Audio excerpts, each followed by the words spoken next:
প্রত্যেকটা আসনে আমরা দেখতে পাচ্ছি 50 থেকে 100 দুষ্ট লোক আছে, যারাই মেনলি ঘোরায় ফেরায় আপনার ভোটারদেরকে ভয় দেখায়, অস্ত্র গোলাবারুদ বোমা কেনার বেচাকেচি করতেছে, কালো টাকা বিতরণ করতেছে, সেন্টার দখল ভোট জালিয়াতি এগুলোর প্ল্যান করতেছে। বিশেষ ক্ষমতা আইনে প্রত্যেকটা আসন ধরে যদি 50-100টা লোককে গ্রেফতার করে ফেলা যায়, তাহলে কিন্তু আপনার এই শৃঙ্খলাটা চলে আসবে।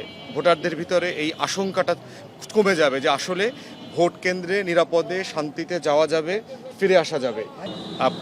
আমার যে আসন বাবুগঞ্জ মুলাদি অত্যন্ত প্রত্যন্ত অঞ্চল, 5টা নদী থাকার কারণে যেটা হয়েছে যে আপনার দুর্গম হয়ে গেছে। অনেক এলাকাতে নৌকা স্পিড বোট ছাড়া ট্রলার ছাড়া যাওয়া যায় না। তো সেখানে আপনার প্রান্তিক জনগোষ্ঠীর জন্য ভোটারদের জন্য নিরাপত্তাটা খুব বড় ইস্যু।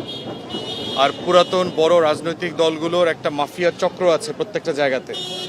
এই মাফিয়া চক্র যেটা করে সেটা হচ্ছে যে সেন্টার দখল করা এবং সেন্টার কেন্দ্রিক ভোটারদেরকে ভয়ভীতি দেখানোর যে কালচার আমাদের আছে সেইটা চলমান আছে। ইতিমধ্যে আপনাদের মাধ্যমে আমরা জানিয়েছি যে ভোটারদের এই শঙ্কাটা বারবার কিভাবে প্রতিফলিত হচ্ছে, যে কিভাবে ভোট কেন্দ্র দখল কারা করবে, লোক ভাড়া করা হচ্ছে, সর্বহারা নিষিদ্ধ গোষ্ঠী রাজনৈতিক দল বিভিন্ন জায়গাতে আছে, অস্ত্র কেনা বেচা চলতেছে, বোমা কেনা হচ্ছে। এবং এই কথাগুলো আমরা যখন বলেছি অনেকে এগুলো নিয়ে হাসাহাসি করেছেন, কিন্তু সম্প্রতি আপনারা দেখেছেন মুলাদি উপজেলার বিভিন্ন জায়গাতে কিন্তু ইতিমধ্যে রেড দিয়ে অস্ত্র গোলাবারুদ রামদা বিভিন্ন জিনিস কিন্তু ধরা হয়েছে অলরেডি। তো সেই জিনিসটা আরও বেশি পরিমাণে করা দরকার, কারণ এটা শুধু এক জায়গায় না, দুর্গম হওয়ার কারণে এই ভীতিটা বাস্তবতাটা অনেক বেশি।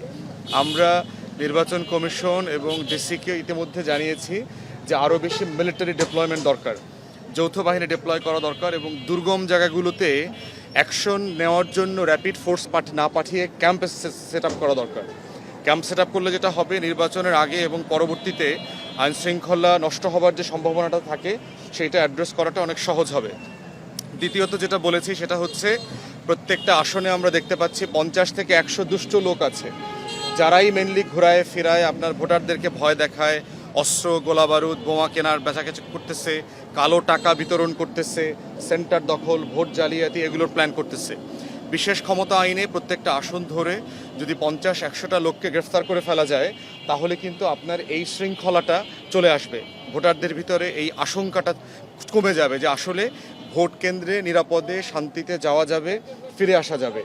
এর বাইরে আছে মিথ্যা। বিগত সময়ে আপনার হচ্ছে যে আজকের মিটিংটা আপনার নির্বাচন কমিশনের সাথে ছিল না। আজকে মিটিংটা হচ্ছে একটা এনজিও থেকে তারা অর্গানাইজ করেছে, ইন কোঅপারেশন, যাদের সাথে একটা টিম আপ করেছে এখানকার রিটার্নিং অফিসার, বিভাগীয় নির্বাচন কমিশন, এবং তারা একজন নির্বাচন কমিশনারকে দাওয়াত দিয়েছে।